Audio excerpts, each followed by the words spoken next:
All right, welcome to the Muscle Maturity Podcast. This is episode number 99. I am here with 1983 Mr. Olympia, Samir Bannout, Marcus Guerrero from Old School Labs, and I am John Hansen. And today, guys, we are going to talk about the Dubai Pro, which is coming up this weekend.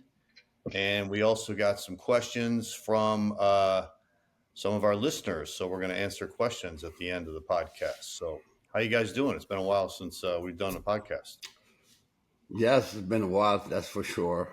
And doing good, man. Just adapting, we're getting used to the weather. I thought it was hot here until I spoke with Scott, and he said 110. Wow. We were close to 100 in the past few days, but it's not bad. Not bad right now. We're about 85. Things are good. Been working out, but not as serious as you now, Jean. I know you've been kicking ass and trying. You got 1 week to go. Yeah, and we'll talk about that. Yeah, how's Marcus doing today? I'm good, man. I'm having some technical difficulties with the laptop, but I'm here on my little, my phone screen. But life's been great, busy. Just got back from a trip with my grandmother, had to drive her around, so that was fun. Got to go see my uncle.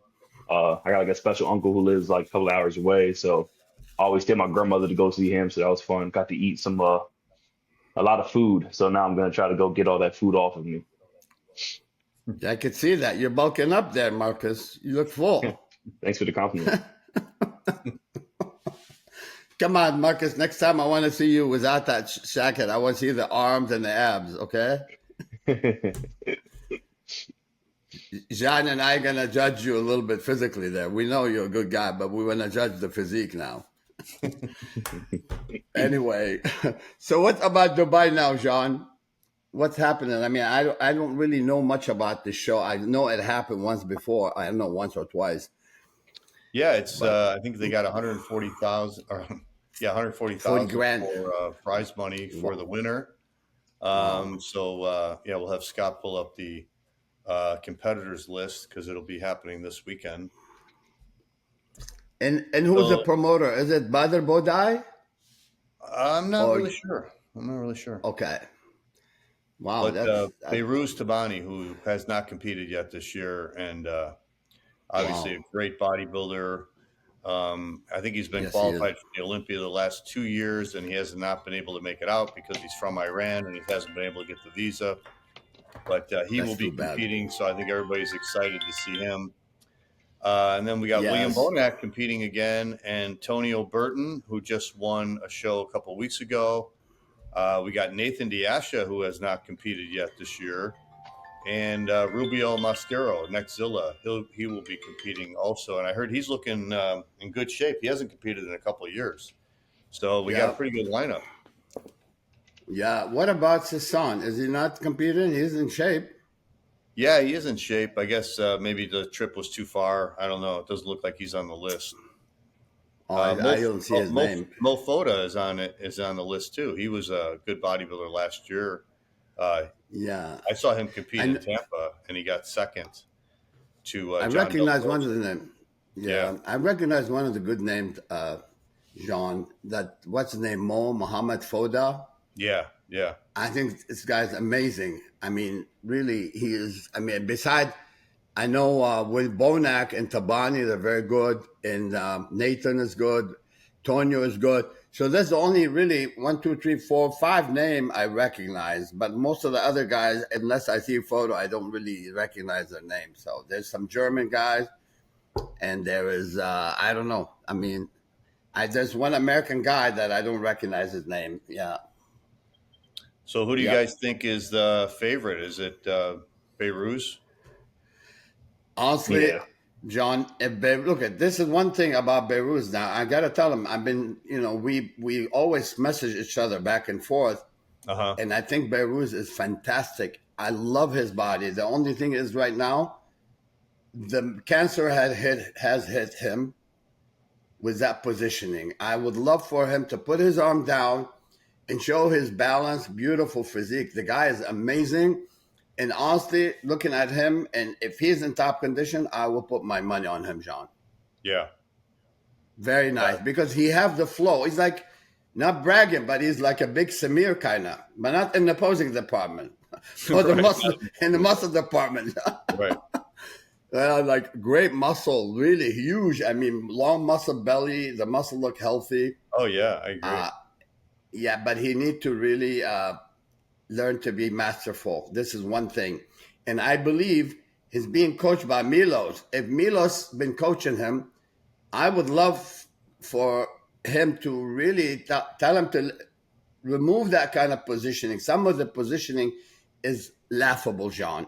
Yeah. We have been talking about it over the past couple of weeks, and on the social media. Lee Haney started it, and you know me, I'm against the motorcycle, the Harley pose. Yeah. And so, but look at this guy's body. I mean, Behruz is unreal. Yeah. Literally. I mean, the guy's right away is my favorite for that show. Hey, what did you think about the comments that Lee Haney has made over the last month, and then all the pushback he's been getting from people in social media? Well, I mean, there's a negative. There's negative about what he's saying. Yeah. He's getting.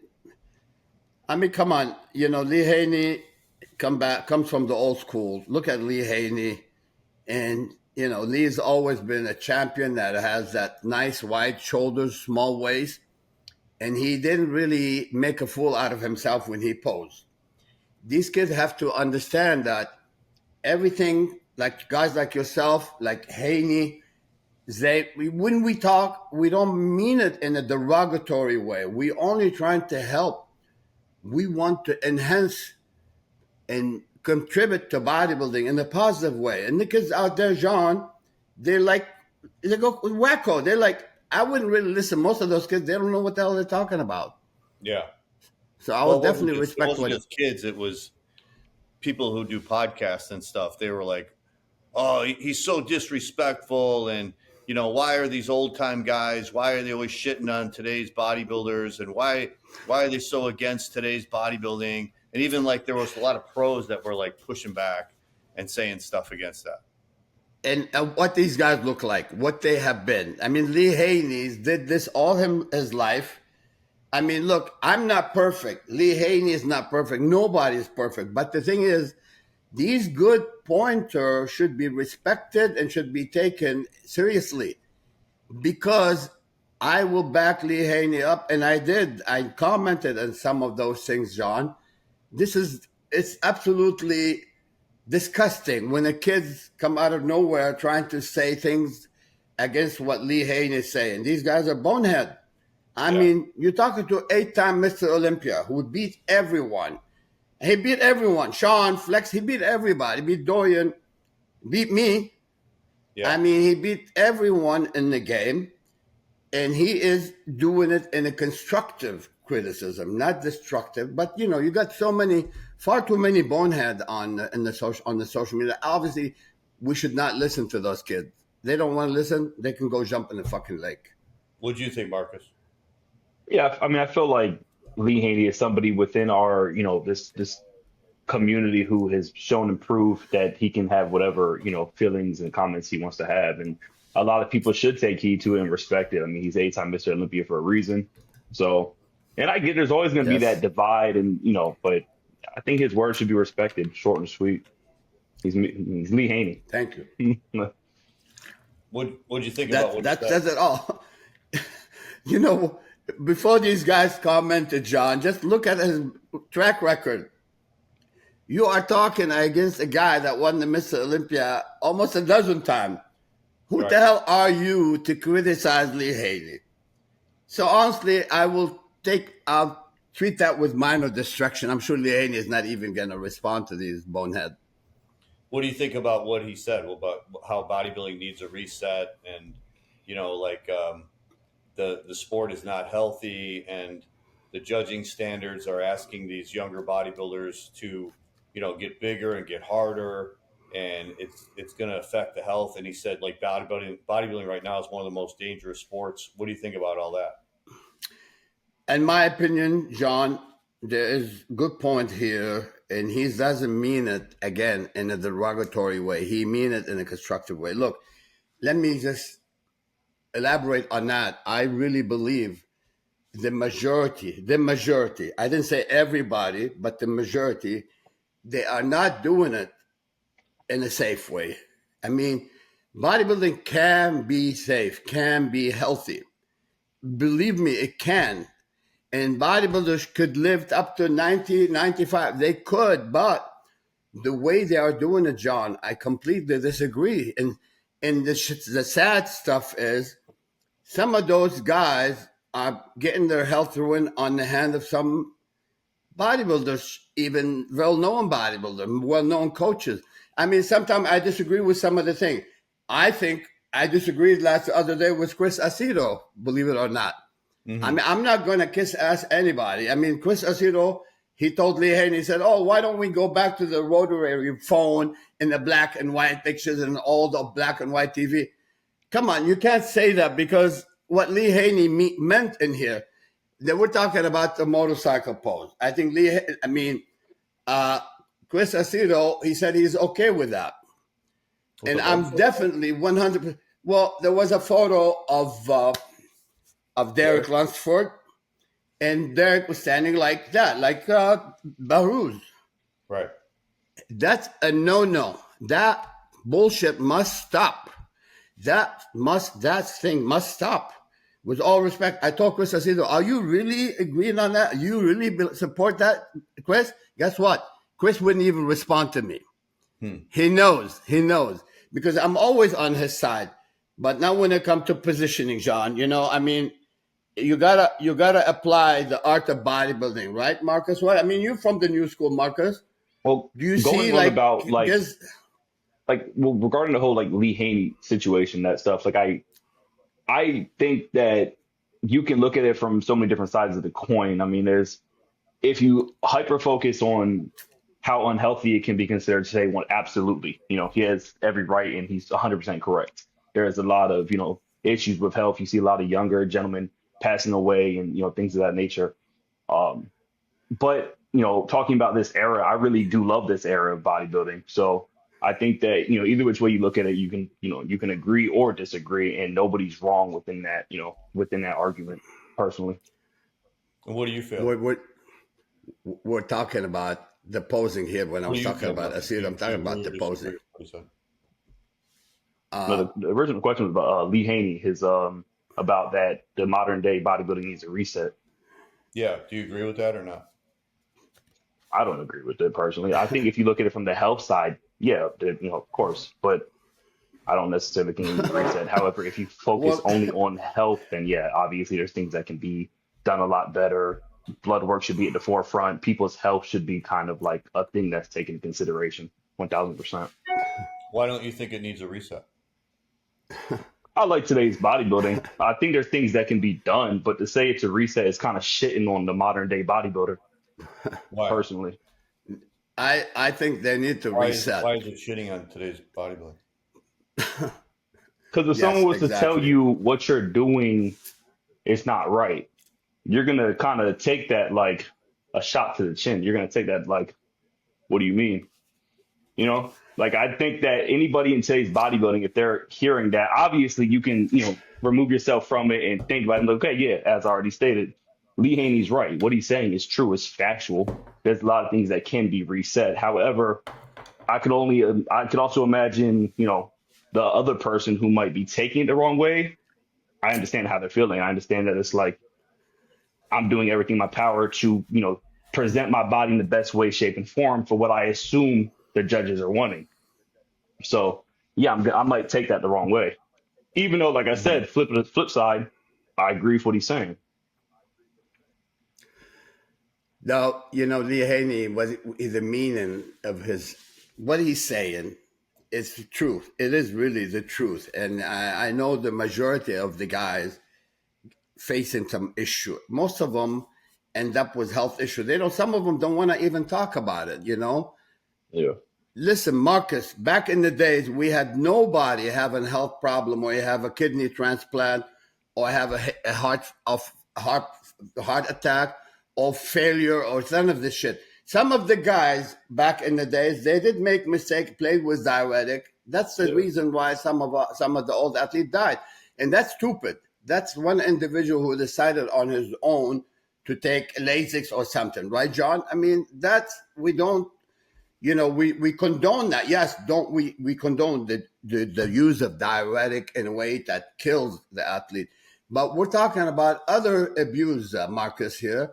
And yes, I am with Lee Haney on that. Okay, look at Lee Haney. All the Mr. Olympia he won, he's still like in fine conditions and he's healthy and have a family 65. And living a good life. We're telling these guys, we don't want you to die when you're 35 and 40. Right. This is his intention. His intention is clean and constructive.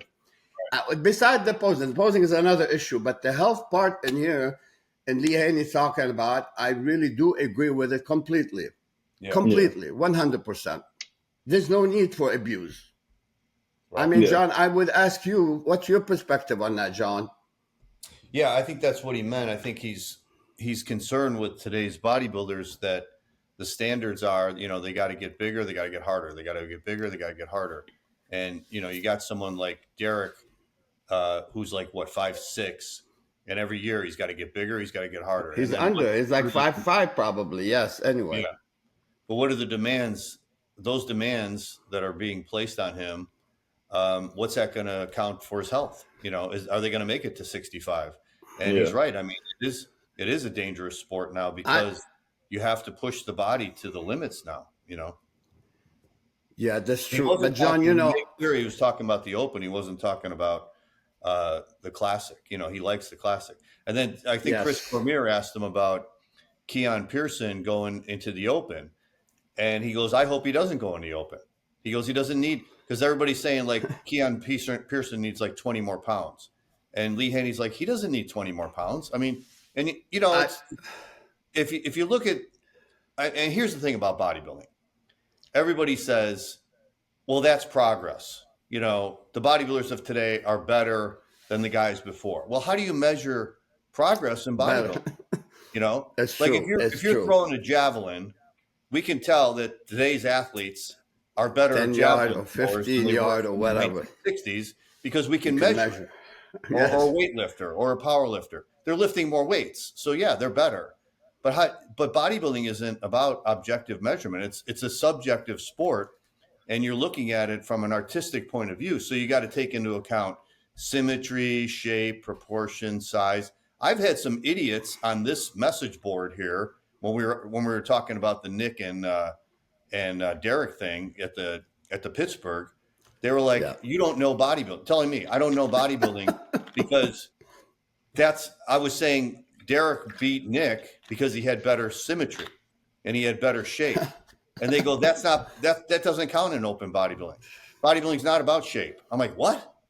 What are you talking about? But bodybuilding always has the same tenets. It's shape, John, symmetry, proportion, size, and cuts. It's always been the same. It hasn't changed just because now we have Classic. You don't take away the shape and the proportion. That's ridiculous. Get back to Keon.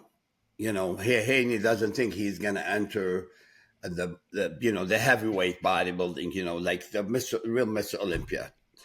I believe Keon. I talked to him a little bit, and he's doing things smart. He's not. I mean, he's using the modern science without abusing the stuff, okay? I kind of have a little idea of what he's doing. I believe Keon could really go up there and do some damages. He doesn't need to be like the 900-pound gorilla, okay? Right. I'll always go back and compare people to myself. When I stood next to Frank Zane, I stood next to Lee Haney, I stood next to Berto Fox, Joseph Pulkosh, Lance Dreyer. All these guys were like outweigh me by what? The only one that didn't weigh more than me is Frank Zane, and he was the biggest threat. Anyway, but so it doesn't matter if Keon go on stage and he's like maybe 10 or 15 pounds smaller than Hadi Chopin, or maybe 50 pounds lighter than Nick Walker. But look at his waist. Right. His waist is 4 inches smaller than all of them. And his flow is incredible. He looked good from the side. He looked good from the back and the front. So I would tell Lee Haney, let him be And I know he can get even bigger yet with time. That's what he's doing. So I think Keon is a big threat, and I'm very impressed with his body and his look. I think he should go into the open bodybuilder, John. Yeah, I think that whenever he wants to go in there, it's wide open for him, Keon. I think that he has. I don't know about wide open. I don't know about wide open. He's going to have a tough time, but he's going to look good. He's going to look really good. He's going to do a lot of damages. He could go into the open, but he doesn't need to be 20 pounds heavier. Thank you. That's exactly what I meant, John. You don't need to be there. Yeah. Yeah. What are you taking? I believe. Look, you know what? I know something that we need to talk about too. Flex Lewis just tore both of his biceps. Over the years, I used to tell Flex Lewis, Flex, why are you just going for the 40 grand? You have a chance at the Mr. Olympia. He really does have this beautiful balance, the diamond calf, the good size, the fly. Everything is right there. So, Keon is no different. He's got that similar kind of body. He's like beautiful physique, missing nothing. And this is why I would say, hey, come on, don't tell me, look, Hadi Chopin is way better than Keon. Maybe his record is better now, and maybe he goes on stage, chisels and etch, but wait till you see Keon standing next to Hadi Chopin and with the same quality. Hey, man, wait. We don't gonna judge it until we see it. And I think Keon is going to do a lot of damages on stage, and he's gonna really break into winner circle easily. I mean, hey, for God's sake, John and I, we've been betting over on what's his name, Quizzo, and I lost so much money by challenging John. And you know what? Quizzo is big and all that stuff, and he gets in shape, but on stage, he failed to do what he's supposed to. Now I'm looking at Keon. He's a smart poser, got a tiny waist, got good flow. I think his chances are excellent, and I recommend that he will and go up there looking like 24K quality and beautiful line. I really believe that he's going to do a lot of damages. He will. He should. What do you think about all these people on social media, these podcasters, and then all the other people making comments saying that, Lee Haney's out of touch? I mean, Martin Fitzwater said, this is exactly what he said. Has this guy ever been to a show in the last 5 years? Yeah, Martin, he was at the Olympia last year where he got in a special ring where you got fourth place. I mean, Martin Fitzwater criticizing Lee Haney is like some basketball player who's never even been to the championship criticizing Michael Jordan. I know, Martin is a cool guy. I talk to him a lot. He's a good sport. But, sometimes something get under your skin and, you just, boom, talk about it and without not saying it in a derogatory way. But, come on. I mean, Haney, nobody should really open his mouth against Lee Haney. I just don't understand why they're getting so offended when they think he's criticizing the sport. He's just trying to. He cares about the sport, and he's trying to make his opinion known, which he absolutely has the right to make his opinion as an 8-time Mr. Olympia, probably the greatest bodybuilder that ever lived. I mean, he has a right to express his opinion, and I don't know why people go, "Oh, these old timers, they're shitting on the sport." He's just trying to make the sport better, and he's just offering his opinion. He's not saying it was better in my day than it is today. That's what I think they're complaining about. But that's not what he's saying. It's always a problem, John. In the past 2 decades, John, I've been talking about the motorcycle pose. All of a sudden now, everybody's talking about it. Nobody says to me has been talking about it. All the haters, they start getting mad at me for saying that. Right. Because my intention is to help bodybuilders, for God's sake. Look, I just said it 15 minutes ago about Baruz. I like his body. I think the guy is great. We've been communicating back and forth. But do I agree with that pose? No, I don't agree with it. And I think it looks like crap. I don't know how anybody who likes bodybuilding would agree that that's a good pose. I know. I mean, I told Chris Aceto right as I said him, I said, John, I said, Chris thinks that's terrible, Chris. Come on, Chris Aceto. At this point, hey, Chris, I'm not having my son learn posing from you. I'm just saying. I mean, come on. It's like, Chris, you're a champion. you understand bodybuilding, you practice healthy bodybuilding and nutrition, etc., the whole 9 yards. But sometimes you are wrong, okay? Nobody is perfect. Sometimes I make mistakes, but when it comes to bodybuilding, this positioning is 100% wrong. It's ugly. It's ruined the body. Anybody that teaches the kids that kind of posing, well, man on women. John, you know, I'm crazy about this thing. I just saw this Italian girl. I'm gonna show the photo, and I was about to say something about it, and I'm like, say, for God's sake, no. I mean, I don't know this girl. Look at this. Look how she's standing. I don't know if you can see that. What is this? I can see it. Yeah. I don't know if you could see it, but yeah, I can see I'm trying. Like this. Yeah. Look at where's her hand. Why? Look at. I did another pictures. I did a screenshot. Why does girl have to stand like that? Yeah. I was gonna cut the head and put all her posing that look so horrible, so ugly, and talk about them. Tell people that this is a no-no. Right. We have to teach people how to be more professional, more classy, more artistic. This is a performing art. This is there's no art doing like this and like that.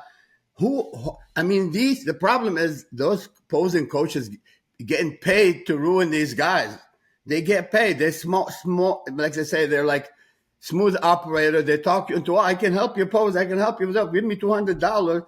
I'll help you pose. And you know what? They do the opposite. Yeah. Yeah. You don't want to learn posing from this guy. You want to learn from Zane, Makawe, Bill Pearl. Rest of it, nobody can learn from Bill, but you want to learn from an artist, not from a bonehead. Some of those kids who were born yesterday and they think they know it all, challenging Lee Haney, challenging you when you say something constructive. Right. Those kids, they should shut their fucking mouth and go back and just once you become champion, real champion, then you open your mouth. Yeah. So many bonehead out there, it's ridiculous. I know. And really annoying, John. It makes me upset. Yeah. But I feel like just like with like anything else, there's kind of like always a way to go about it. There's a way to say it in everything. Like, and I think that's one thing that we sometimes fail to realize is how we're coming across. We might not know. We have no idea how we're coming across. Like what we're saying, how we're saying it. We don't know. We're not, we're only aware of ourselves. We're selfishly minded sometimes to where it's like sometimes how we think we might be portraying our feelings might not be coming across the way that the next person. So say somebody in the older or younger generation might, like. You have to be diplomatic. I understand that. But when you have an idiot challenging John and Haney, what do you say to these idiots? I mean, who are you to open your mouth and say these things? If you have spent 15 years in bodybuilding, you open your mouth, that's maybe fine. But when you start lifting weight about fucking a year ago and you think you know it all, just shut the fuck up and go home. And look at, I just saw this in the Italian magazine, was not Lee Haney, Makawe posing, but I wish I could show you. The light is too bright. Yeah. Could you see that? Look at Makawe there. Yeah. You see, and it was like a great poser. But anyway, I think there was some question about posing. I think Scott was talking about it earlier. Yeah. Yeah, anyway, John, what can you say? You do your best. You're always going to have people opposed to what you say, no matter how great you are. Well, Mr. Olympia 10 times. It doesn't matter. I always look at like how, the real world, the general public kind of looks at bodybuilding. And I know a lot of bodybuilders don't care about that.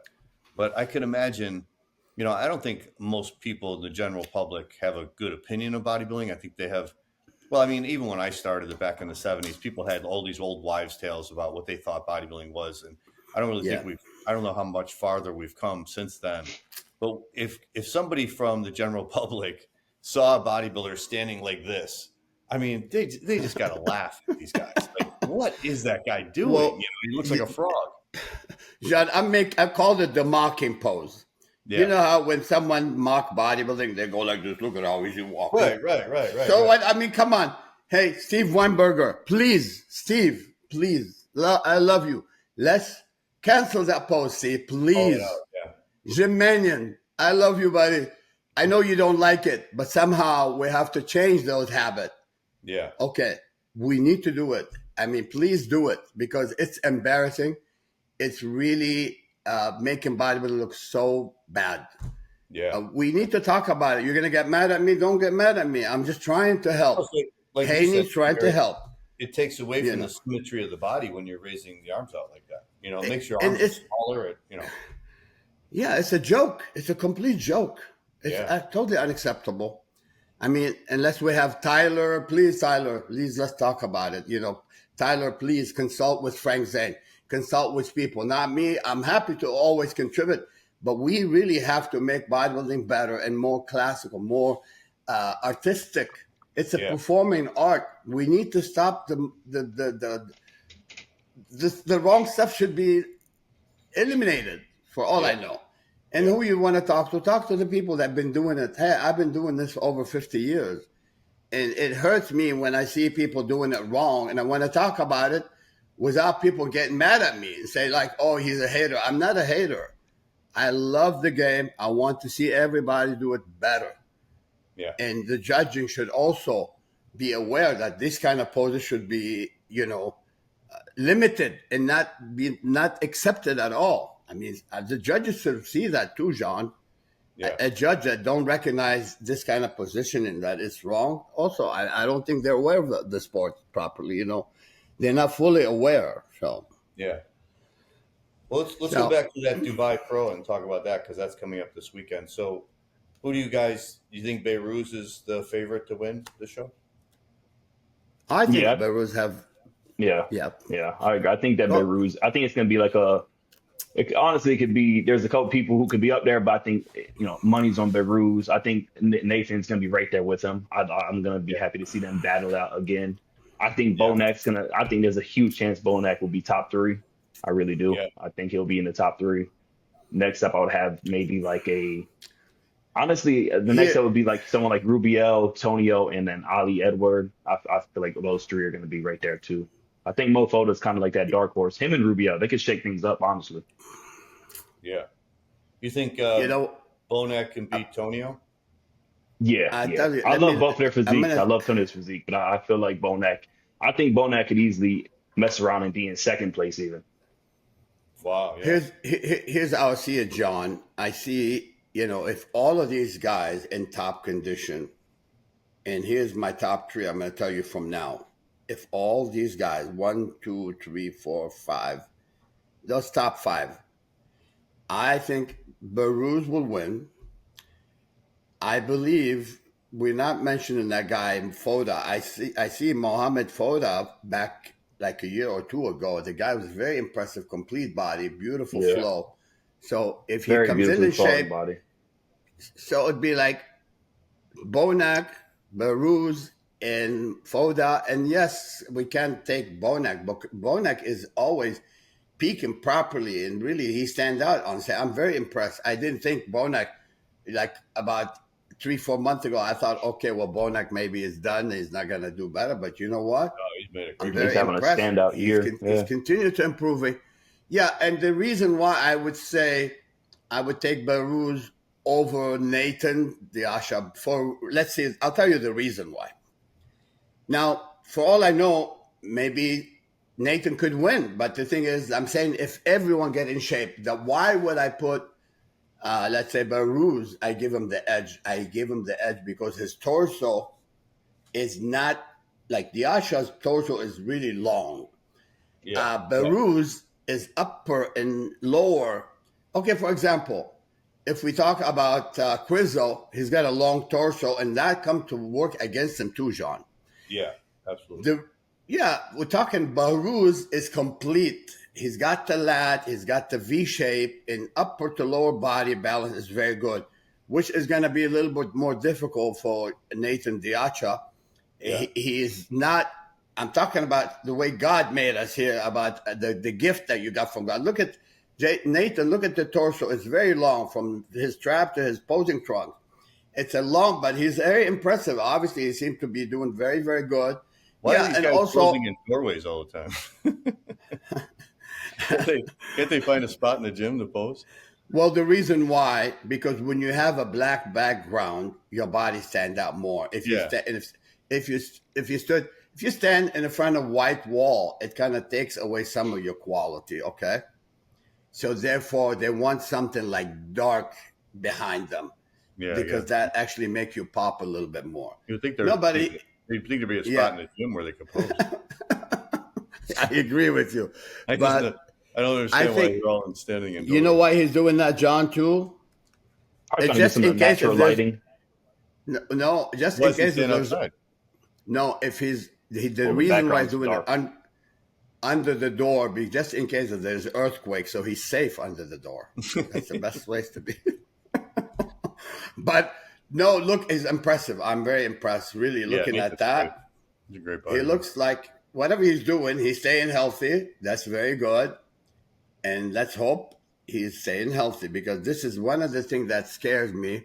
Some of those guys are a little bit irrational. You know, we were talking about that. Marcus, remember, we've been there, done that. And when people do things smart, they will live long. If they are irrational and they're working with the wrong people that support, let's take this, take that. Too many it's going to cut your life short. All right? I saw someone who actually passed away not too long ago that I advised. And I said, look, I look at what he's doing. I said, you know what? 600 milligram of Chambolone is crime. It's a crime against humanity. It's bad. So who do you feel, when you say who's being irrational, like in this lineup, are you saying, or? No, I'm not talking about anyone in particular here. I'm talking overall in the bodybuilding world today. These guys, they're up in the dose of the wrong medication. And this wrong medication, if you take for a long period of time, it's deadly. It is deadly. You're going to have organ issue, and it's going to ruin your life, okay? So you don't want to just look good and be unhealthy. This is why Haney, John, and we talk about that. We tell people you can get big not abusing. This is the truth. You don't need to abuse to get this kind of mass. You don't. And I'm telling you that you don't. I mean, look at Lee Haney, like I said, 8-time Mr. Olympia, and he was huge. He went up to what? 265 on stage, John, somewhere around that. He was huge. 260. What? 260? 240, 250. Well, he went close to 250 a couple of times, but that's a lot of muscle. I mean, Lee Haney is only like what, 6'1"? 5'11". About. 5'11". Well, come on, that's massive. That's bigger than Arnold. Well, Arnold was what, 6'2". At his best, I think Arnold was about 228, 230, not more. Yeah, so Lee Haney is a big frame, and that. But what the whole thing is, we're talking about longevity, Marcus. Yeah. You don't want to look good for one show and ruin your liver and kidneys and ruin your life, because you can do it. It's like I tell people, when you go out hunting and you see a deer, you could boom, of course, hunting to eat. You don't need a cannon to drop a deer, okay? Some of those coaches, they want their athlete to win at all costs. And this is why we have so many guys with kidney failure. Some of those guys are no longer with us. Remember, Marcus, you didn't see what happened the past few years. Do you know who passed away in the sport? Many. And I'm not going to point finger at particular coaches, but we need to be more sane and understand that more sometimes is less. More sometimes is deadly. Yeah. Cleansing your liver, look at your kidney function, making sure you're clean and look after your health is necessary. Now, I'm not saying anything about Jason. If you think I'm pointing finger at Jason, at Nathan, no, I'm not. I think he looks good. I think he's improving, and I feel smart that he's staying healthy and looking good. You know, that's the way you need to do it. You could be healthy and compete and do very well. And if you don't, it's your fault. Nobody is forcing you to compete and do that to yourself. Right. You know, I mean, but sometimes accidents happen, and some guys, you know, I can tell you a story, but I don't know. I don't want to mention name, but it's continued to break my heart to see a guy like Nasser Al-Somebody, who actually could have been Mr. Olympia here in Southern California in Long Beach against Dorian Yates. And to be honest, that contest was very, very close. And if it was me on the judging panel, I would give the nod to Nasser Al-Somebody at that show, because Dorian have torn biceps in that competition. And Dorian, yes, have the back, but Nasser had the overall, he got pretty body. But you know what? Nasser or somebody continued to push the envelope, push, and guess what? He's gone. Yeah. A guy I was talking to, Hani Ramboyd, when I saw him in New York. I stopped in Dallas at see Hani Ramboyd. We had a long talk about some of the event that happened, and we were talking about Dallas McCarver. You know, Dallas. He was wonderful. He was doing really good. Actually, Hani was helping him in the beginning. So he decided to go to the darker side. I mean, had he stayed with Hani, he stayed healthy, because that's, Hani is one of the coaches that actually care about your health and well-being. And this is another thing. Be careful. I mean, these guys need to be careful, be smart. Otherwise, you're not going to last too long. Right. And so that's what happened. These guys died because of what? Because of the abuse. I mean, Dallas McCarver, for all I know, he could have been Mr. Olympia already a few times. They rushed, okay, now let's take 5 shots of insulin a day, take triple, quadruple amount of drugs like, we're talking about Trambolone, which is back in the days, we used to take Parabol. John, back in the days, we took 75 milligram, 76.5 milligram a week. Right now, the average Joe takes 600 milligram a week. Wow. That's crazy. That's stupid. I won the Mr. Olympia, and I was doing that only. I swear, no lie. I'm not exempt. I'm not the angel out there, but I never abused. Yeah. I was talking to people. People ask me, and I'm like, to sincerely talk to them about what I've done. Like, I was talking to Mike Zampano, who was, the founder of Champion Nutrition back in the day. Remember, he's one of the best biochemists. Mike Zampano. He's the founder of Champion Nutrition. And I'm like, Mike asked me, what are you using? I told him, he said, no way. And I said, I swear, that's all I use. I told that to Chris Aceto back then. He said, what are you using? I'm like, that's what I use. These guys don't want to believe me. You don't want to believe me? Fine. But I'm being honest. I didn't say I didn't use anything, but you need to practice safety. And this is, again, we go back to Lee Haney, what he's talking about. Yeah, if Lee Haney is already, pushing at 60 years old, and look at him living life, and he's happy, he's doing good. Yeah. And where's Dallas McCarver? Passed away at 26. Why? Yeah. See? No, we're talking about it. We call it constructive criticism. It's not like we don't like the new school, Marcus. We like it, but we don't like what they're doing to themselves. In fact, the abuse making them look bad. They don't make them look better. Right, John? Yeah. Yeah. So hopefully some of those kids will listen and quit calling us haters. We're not haters, for God's sake. Well, we got some questions, so let's answer some of these questions before we go. We got about 15 minutes. Okay. And Scott, then I can go watch basketball. Here we go. Let's see. You ask any question you like, John. I like this one. Muhammad Makawe versus Sean Ray. Who's the best poser? Well, look, Sean Ray is a good poser, but Muhammad Makawe have no flaws in any of his posing. And, I'm not going to say that Sean Ray has a flaws in his positioning. No. And Sean is like really not a bad poser at all. Oh, he's a great poser. Yeah, he's really good. He's a very, Whoever asked this knows very, good posing. Yeah. Sean Ray, in my book, he should have been he's one of the uncrowned Mr. Olympia. At times, he was on the stage, Mr. Olympia, where I know he got robbed. I don't want to talk about it because you know how many haters out there. Sean Ray could have won Mr. Olympia. And again, I'm going to talk about this openly right here. We had a guy back in the day, Joanne D'Emilia. He just hated my ass. Anyway, we're not going to talk too much, John. I know the question. Just answer that question. I think Makawe have the edge over Sean in posing right there.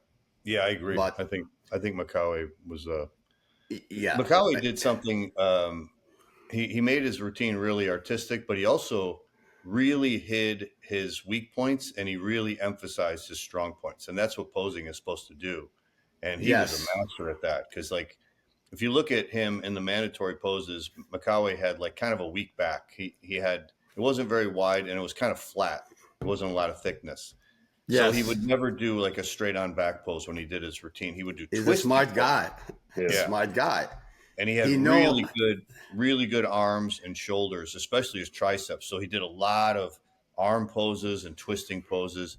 And then his hamstrings weren't that great either. So he would never show his hamstrings like straight on. He would always hide them. So exactly. He did like a lot of lunging poses, kneeling poses, but every position he was in was and just the transition. His strong transition, John. The transition, the art, the hand. Look, no disrespect. Like I can criticize some of those really good names that a good poser too. I can criticize because some of the positioning is not 100% accurate. Even though you hire a choreographer and you do your routine and boom, boom, boom, boom, fine, you could do all that.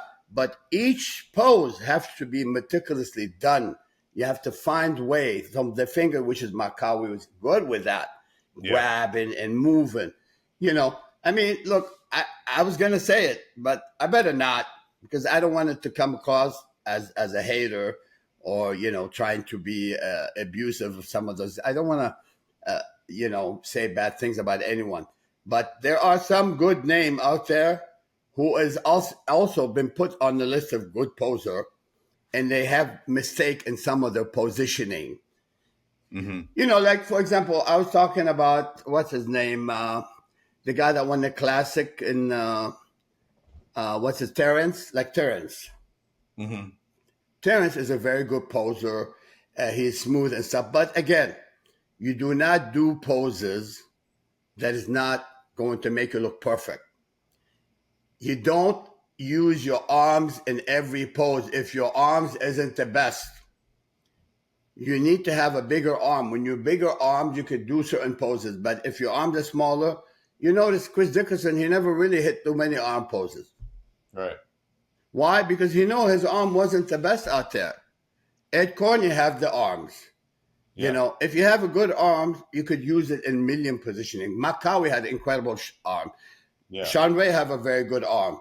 So when you have the arm, you can do much more. You're more able to do poses from all angles. But anyway, so yes, I'll give the nod to Makawe here over Sean. Yeah, I think Makawe did three things. First of all, every pose he hit, he looked good in. Second of all, his transitions were fantastic. So the way he, like you said, Samir, the way he used his hands and not just the transition of the arm, but the way he used his hands and everything too. And then the third thing he did, which a lot of guys don't do, is he picked music that was really great. And classical. Classical music, but he posed to that classical music, and he posed slowly, and he did it to the the rhythm of the music. So when the music was going up, that's when he hit his pose. And if there was a period in the music where it was going down and it was silent for a while, he would just hit it. He didn't have to fill in that gap. I mean, he just amazing. Good. I mean, if you look at his routines go back and look him up on the internet, 82, 83, 84. Incredible. I mean, just it's like a master class in posing. Unbelievable, without a doubt, John. I totally agree with you. I mean, listen, the only bodybuilder that did every single pose perfect, every single pose, you cannot catch him looking bad in any pose. His name, Master FZ. Frank Zane. That's right. Frank Zane is masterful. He knows where he put his toes every time and how much he could bend his knee a little bit, how to keep the aerodynamic move. He doesn't do anything half-assed. Frank Zane, to me, is the most accurate. Huh? You know who else was really good at that? Was Arnold. Oh, Arnold's amazing. I think Arnold have a good teacher. Frank Zane worked with Arnold quite a bit. Come on. Listen, I'm a combination of Frank Zane and Arnold Schwarzenegger. That's me. I took after them, and I did most of their posing, and I applied it on my body, and I think I did a fairly good job. I feel like one thing you mentioned, one thing you mentioned that I liked was about how he picked music that was really suited for him. I feel like there's a couple people today, like one Antoine Vaillant, his posing music is always really catered to him, his style. Like another one is like James Hollingshead. I feel like James Hollingshead might not look like someone who might pose to like say what Breon might pose to. However, I think he picks music that's like really good for him as far as just like his actual posing routine. Breon's weak. Go ahead. Yeah. I said Breon's weakness is his posing. Okay. Breon could be much better poser. I worked with Breon a few times, and he still have some habit. There is some habit. The habit sometimes is very hard to break. You need to start. Look. Lee Labrada was my former brother-in-law. Okay, I was around Lee Labrada in the beginning. I saw him posing. I saw him winning Mr. Texas, and then me and Lee connected. He was posing. I was very impressed. And Lee is smart enough to utilize the mastery of Frank Zane. He used to drive all the way to Palm Springs. What came out of this? Lee Labrada is on the list of great poser. Okay, so here you have it when it comes to posing. Just like we all learn from each other. I mean, look at John says Arnold. Arnold never been mentioned too much in posing, but you know what? Arnold is a smart poser. He never get caught doing any stupid poses. Look at all his photo. Yeah. I mean, everything was just like so perfectly lined up. I mean, you could tell he practiced it so much because it was just so technically perfect. 100% agree, John. Yes. All right. How do you pose your hamstrings? Some of those guys now, Jean, they kind of move their thighs toward each other, like they let them touch each other, so they have a hanging more. I think that's actually not very smart, because what they do when they do it, they hunch down a little bit so they can grab one thigh. Let's say your left thigh is touching your right thigh closely, and so you hunch down and hold it so it appears that you have a bigger hamstring. I think that's not good, because it would look like your side chest, like you're taking a poop. You're just sitting down like then doing it. That's wrong. Yeah. When you do this side chest pose, you got to have good hamstring before doing this pose. You got to look like an eagle, pull up and hit the pose and be proud. When you hunch down. I feel like sometimes Big Ramy struggled with this as well, like exactly what you're saying. Yeah. And they're trying to, like, if they take their hand, start pointing at their glute and look at my ass and look at my hamstring. Don't do this. You don't need to do all this stupid thing. Just if you have a good hamstring, you don't need to have your thighs touching each other so it can push out. Like how they say someone put a ball under their arm to make the arm bigger. They say like Bill Purr used to have a golf ball under his arm. He didn't do that.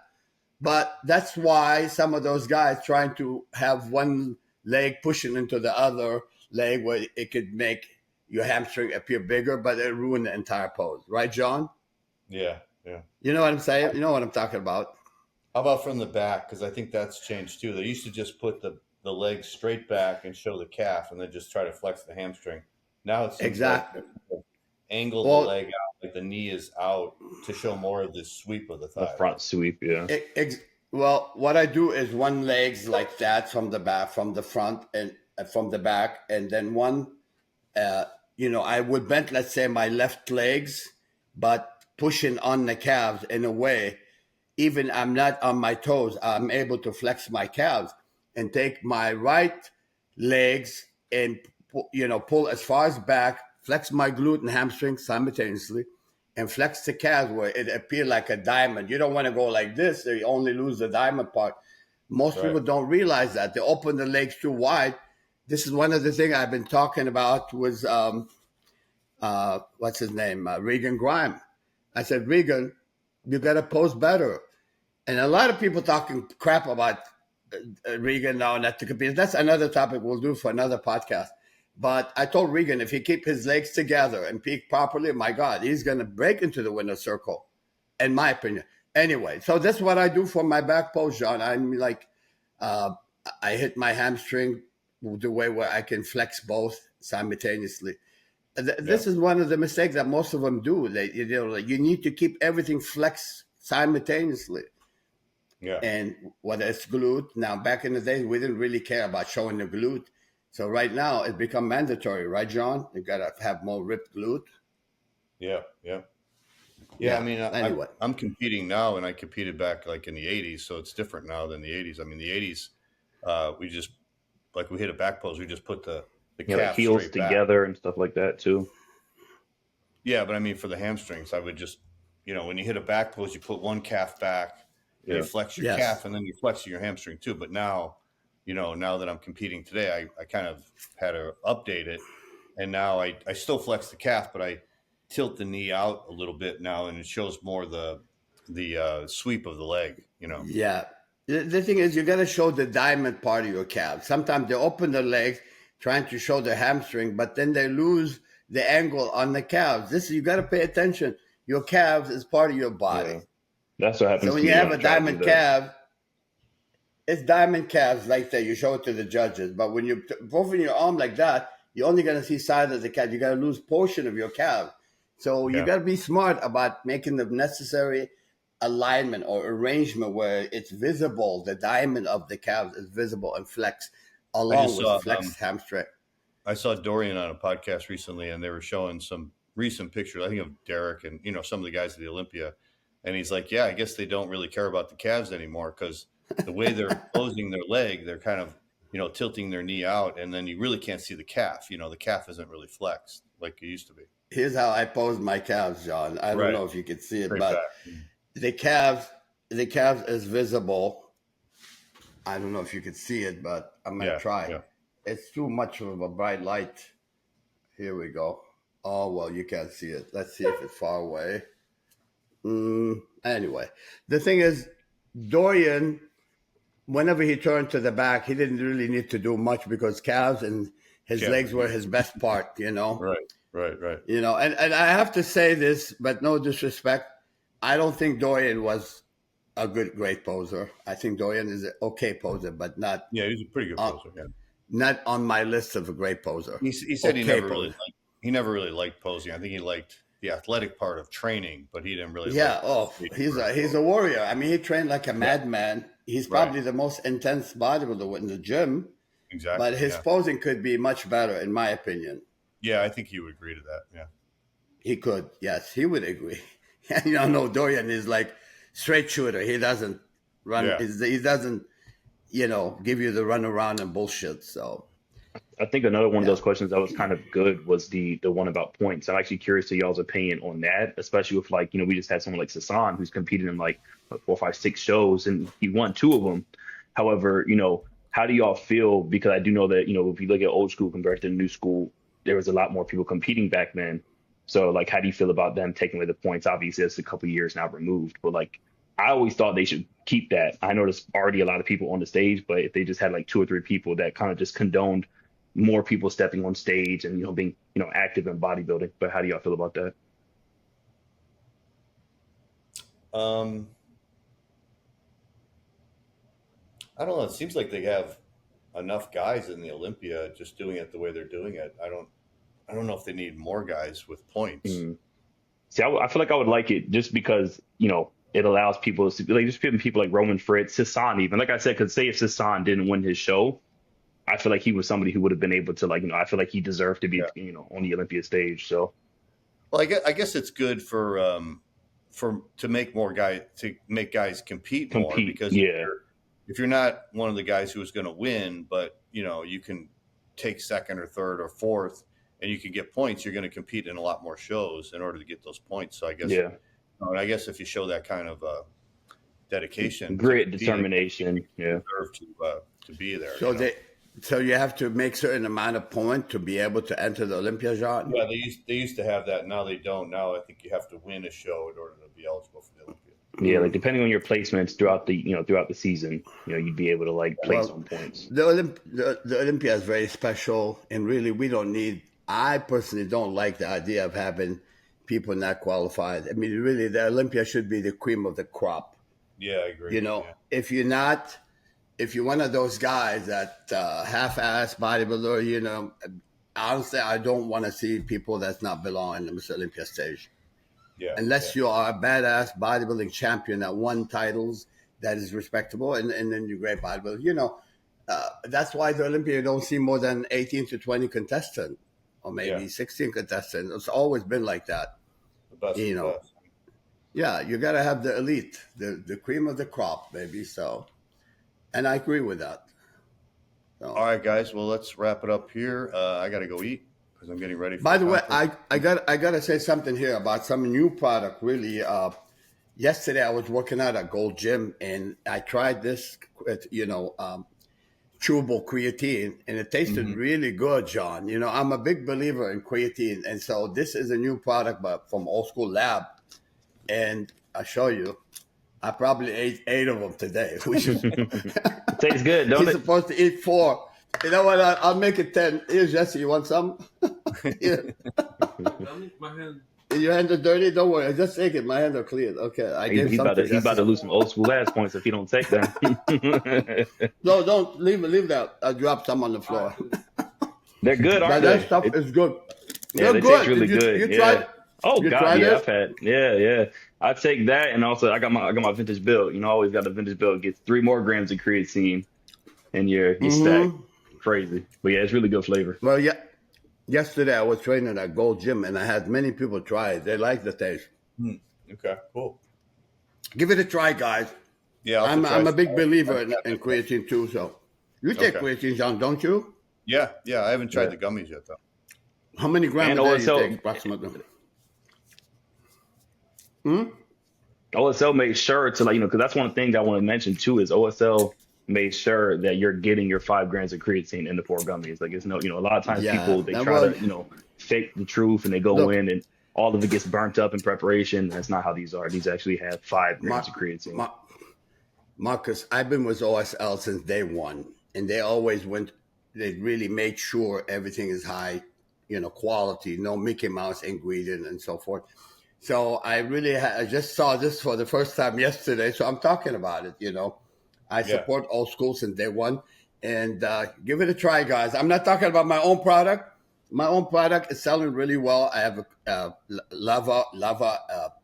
I used to call it ATP, and I'll call it Lava 96. It's a really good fat burner. Thank you, Marcus. I know you talked about it a few times.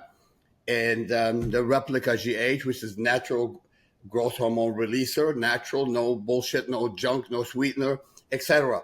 Anyway, we don't talk too much. Time to go watch basketball, John. It's going to be a crazy game. M7. Yeah, I know. We need to talk about the old school always. Keep it old school, John. Can't talk about not basketball. As they don't John, like but that. Still there. Now, hey, John, I'll call you again later. I know, John, you're gonna be doing your show. I'm gonna tell you here on the record. I wish you the best. I know you're ready. You look great, even in New York. So we'll talk. I'm gonna call you again a bit later. We'll chat. So. Okay. Sounds good. All right, guys. Marcus. Yeah, I wanted to send a special shout out to Fuad Abiad. I heard he got in a bad motorcycle accident, so I hope he's doing really. Okay. Yeah. When? Yeah. I think in the last week. I saw it on Instagram. Oh. Hope he's Is it really bad? I mean, he's injured a little bit. They didn't really give any details, but they said it was pretty bad. They haven't done any podcasts, so.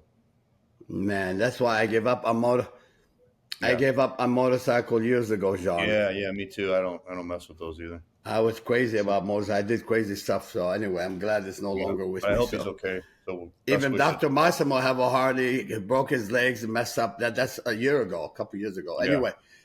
Anyway, guys, have a great evening. We'll talk soon again. Okay. Keep going, John. John, keep going. I want to see you looking your best ever. All right. Sounds good.